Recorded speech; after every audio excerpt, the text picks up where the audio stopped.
Hello and good morning. My name is Morteza Safaei Pour from CTI Lab, Florida Atlantic University. Today, I'm going to talk about the comprehending the IoT cyber threat landscape and how we get information about the internet-wide IoT maliciousness and the IoT probing campaigns.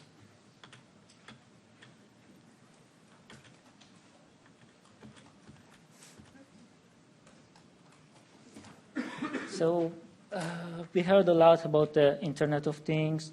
There are many of these devices produced every day and connected to the network.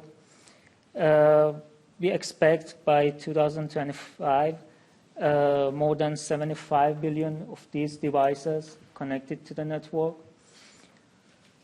These devices ranging from network device, IP cameras, smart homes, to cyber physical system and industrial control systems.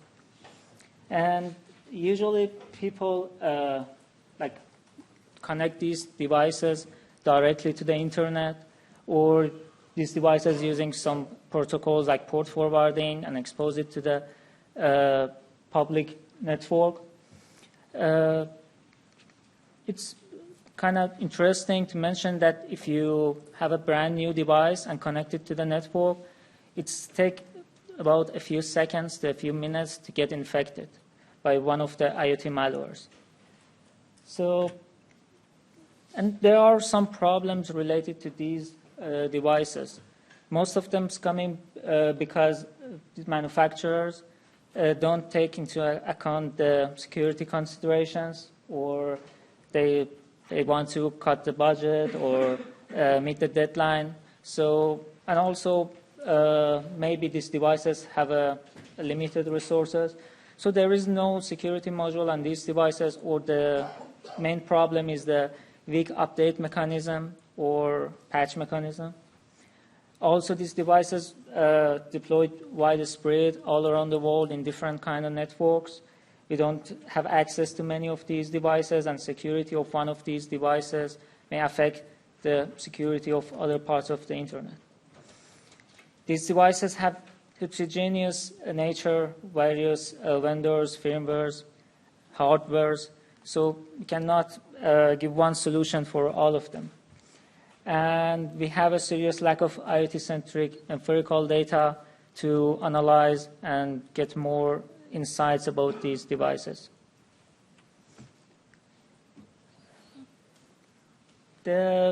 There are some concerns related to insecurity of Internet of Things. Probably you heard about the Mirai botnets in 2016. It performed one of the largest DDoS attacks in history. And after that, we witnessed evolvement of these botnets, and also several other players and other IoT botnets. That shows that they are getting more and more sophisticated by employing, comparing to the first generation of Mirai, they use more powerful vulnerabilities and attacks to gain access to the gain access to the devices and infect them. They use these devices to perform larger scale DDoS attacks, spam attacks, and also for cryptojacking activities, running crypto miners on your devices without your permission, and several other activities. Also, they can use it for attacking critical infrastructure, not only by getting access to some industrial control system in a manufacturer or a plant. They can also control a large number of high wattage devices to produce to cause the power outage or damage the power grid system.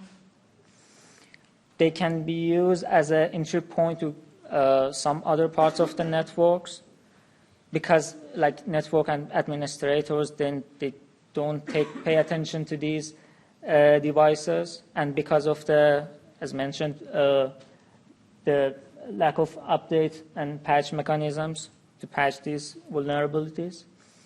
Also, there are severe privacy concerns related to these devices. You know, these devices have many kind of different sensors. There are many cases that they can watch you, listen to what you're saying, or different information using the smart home systems and other sensors.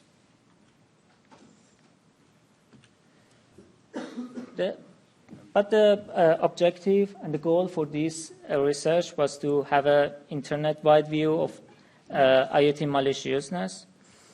We want to, because the first step for like gaining information and for mitigation or remediation is to have a look on all of these devices working together.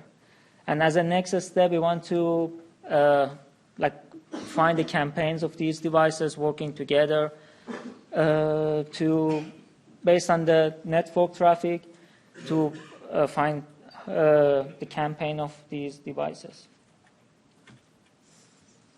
But to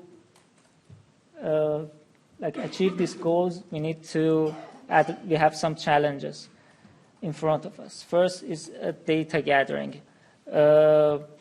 Like these devices distributed all around the world, how we can get information about all of these devices. And most of the times, the networks don't want to share the information because of the different reasons. Also, how we can find that these devices are infected, like without getting access to these devices. In addition, we don't know how to detect that these devices are IoT or non-IoT. And we don't have any grant to test our models or approach. For the data gathering part, we rely on the DARKnet or network telescope. It's a collection of routable, allocated yet unused IP addresses. It's like a collection of sensors on the internet. They don't have any interaction and passively just gather the information, all the packets coming to them. And they contains no legitimate host and never assigned for any machine to any machines. So there is no purpose to someone send packets or any to have any interaction with these sensors. So all the packets coming to these devices are the result of some malfunctioning, or there is something suspicious related to them. For this research, we use the Kaita/8 DARKnet. It's about 17 million IP addresses. So it's a good vantage point to all the internet. IoT, when one of these devices get infected, they start to scanning the internet to find new devices, new vulnerable devices, infect them, and join them to the botnet or campaign. And also they doing this usually in a like orchestrated manner by dividing the task between several bots, several devices. So when they are scanning the internet, they like inevitably hit the DARKnet as well. And by processing the data coming to this DARKnet, we can gain information about these devices doing some scanning. So we use this approach to analyze the DARKnet data and infer these probing and scanning activities and consider as an indication of compromise to find the infected scanners or infected devices. But the problem is we don't know that which one of these devices are IoT or non-IoT. So at the next step, we get the Shodan information. Shodan is a search engine for Internet of Things. It crawls the internet, all the IPs, ports, and actively scan all of them to get information and index all the internet-faced devices and services. So we get the Shodan database, and we correlate the information we gathered from the darknet, a list of scanners, and find the IoT devices doing a scanning and find the infected devices on the internet. This is a big picture of the methodology. We first analyzed darknet. It's more than 100 gigabytes of data, of packets per hour coming to the CAIDA. We analyze all the packets using threshold random walking to detect the scan activities. After that, we correlate it with Shodan and filter out non-IoT devices. We add more information about the geolocation, IP, country, AS, and more information. Also, we contact many different entities and network providers and provide a database, prepare the database based on the different business sectors that gave us information about the manufacturers, healthcare, government, or other sectors. For the next part, we want to find the campaigns of devices working together. So we need to extract some features, some behavioral features of a scan module. First, we estimate the probing rate based off the coming packets to the darknet for each scan. We use the protocol TCP, UDP for the kind of the scan. The scan type, which can be vertical, horizontal, or a mixture of these two. The scan trend, that could be IP sequential, reverse sequential, or permutation. For this purpose, we use the Man-Kendall statistical test to see that is the set of the target IP addresses. Is there any trend in the data? And if there is a trend, is it increasing, decreasing? And also, we use entropy to see that how much it is targeted. So we put them in different bins, and we calculate entropy to see that how much it's targeted. The next feature is the dispersion. So for a scan event, we go through a window of packets and find, like, if we have 16 MSP constant bit, we put the dispersion equal to 16. So it means how much the scope of scan is narrow or wide. And also the target port, which shows the intention of the scanner. For the next part, we need to do the dimensionality reduction and clustering to find the campaigns. But usually for this work, we use the L1 PCA. We know about the principal component analysis, PCA for dimensionality reduction, but it's based on the like using sum of square errors. So it's kind of sensitive to the outliers or faulty data in a data set. So we try to use the L1 PCA and introduce a greedy approach to use that, because L1 PCA have a remarkable resistance against faulty data or any outliers in the data set. So if there is a problem, like if there is some of the scanners that not belongs to any campaigns, that can affect our methodology. But with L1 PCA, we reduce this effect. Also, we propose a greedy algorithm to find the L1 for the dimensionality reduction based on the L1 PCA to be computationally acceptable. So we created 10 data sets because we don't have any grand truth to compare our result.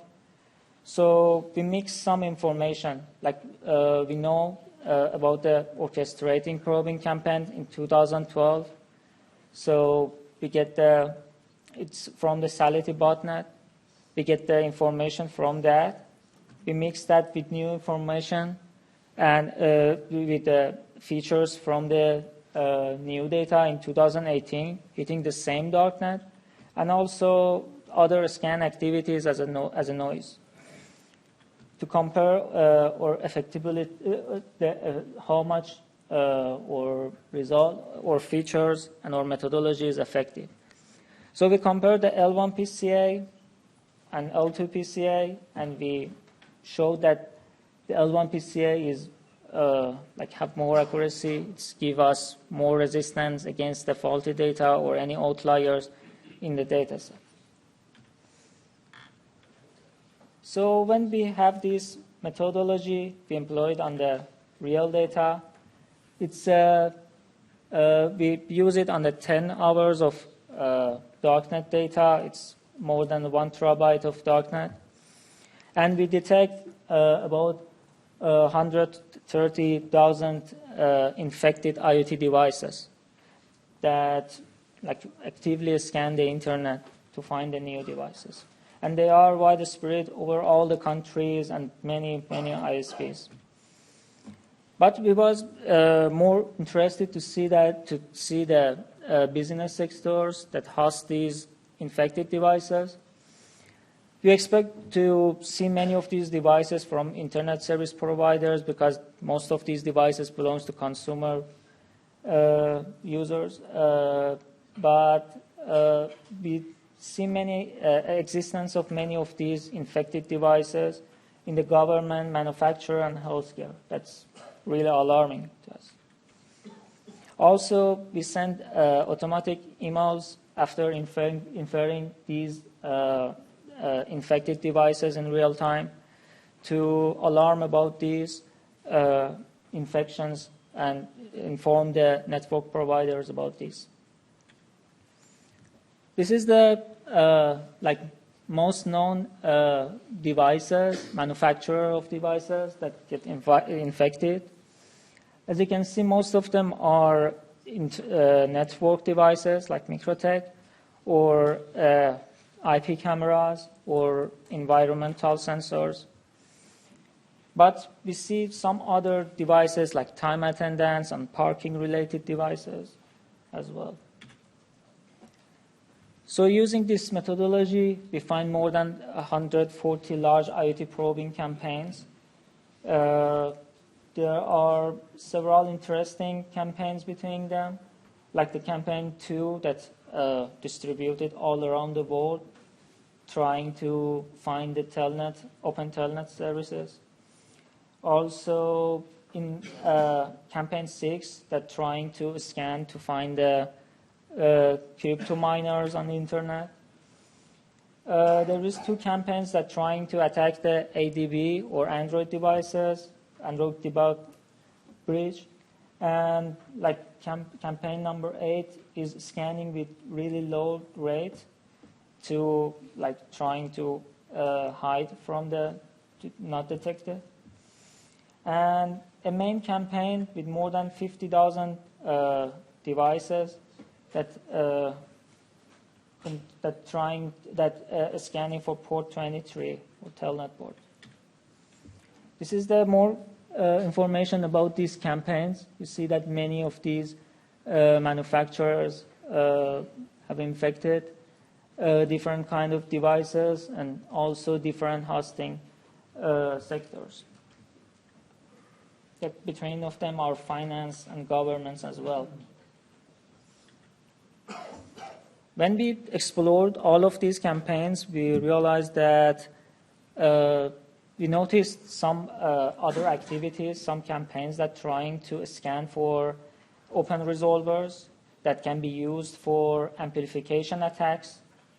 So we went deep through these campaigns and we detect many of these that trying to like scan for memcache or Trojan or for several of these open resolvers at the same time.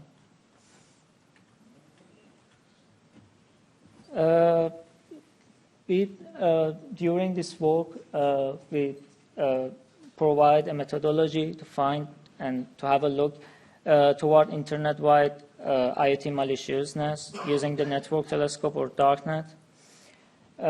We consider scanning of these devices as an indication of compromise. We extract some features from these devices and cluster them to find the campaigns of devices working together to doing something harmful. We report on the big IoT probing campaigns. We detect a campaign with more than 50,000 members. Also, several campaigns are trying to hide to scan with very low rate, or most of them belongs to some specific vendor. We report also, we noticed many of IoT probing campaigns searching for open resolvers to use them for amplification attacks in future. And for future works, we're trying to do automated malware attribution and also IoT fingerprinting. So we can remotely say that this device is like what's the device type, what's the manufacturer, and what IoT malware they are infected with. Thank you, everyone.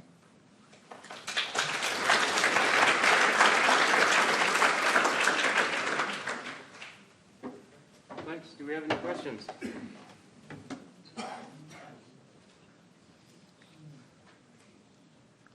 I have a question. So you showed the features that you selected, mm-hmm. and then you used, L1 PCA, L2 PCA, mm-hmm. but have you tried comparing their performance to the original data set, so the one without principal component analysis? The one, you mean the... Yeah, so just using those initial 6 features that you mentioned? Mm-hmm. Yeah, like those. These we try that, but first of all, the size of the data is really big. So because we trying to find all the to consider all the devices, so it's more than 130,000 of devices and features. So it's it's a problem from computational perspective. Also, when the dimension is higher, usually this clustering method not working very well. So we test on that, and then we decide to do the dimensional reduction, and then. But then don't L1 PCA more computationally intense? Because you mentioned in your paper, your system, and it's a pretty powerful system on which you perform the actual L1 PCA. So I just wonder, the L1 PCA? Did it worth using that system in order to still spend time rather than just straightforward use of original features? Just a question. Yeah, it's. I mean, we compare it. We used first different approaches, like the same thing, the K-means. I didn't provide the result here, but the result improved when we use the L1 PCA or L2 PCA, comparing to not using them. And L1 PCA is outperformed the L2 PCA. Yeah. Thanks. No. Any other questions? So I've got a comment or maybe a suggestion for future research. Typically when we talk about IoT security, we're talking about the protection of the device and the security of the device, but these devices are in constant communication with the vendor servers, sending telemetry data, exchanging data, getting configurations, getting software updates, and that's a bit concerning if you think about the security of the servers. if you have a company that's selling internet-connected toasters and you sell 1 million toasters, if a criminal can break into your company's servers, that criminal instantly has a 1 million node botnet. And I think it would be useful to do a bit of research on the security of these telemetry servers that are managing these, well, they are vendor botnets, basically. And that might be an idea for the future. Good. Thanks a lot.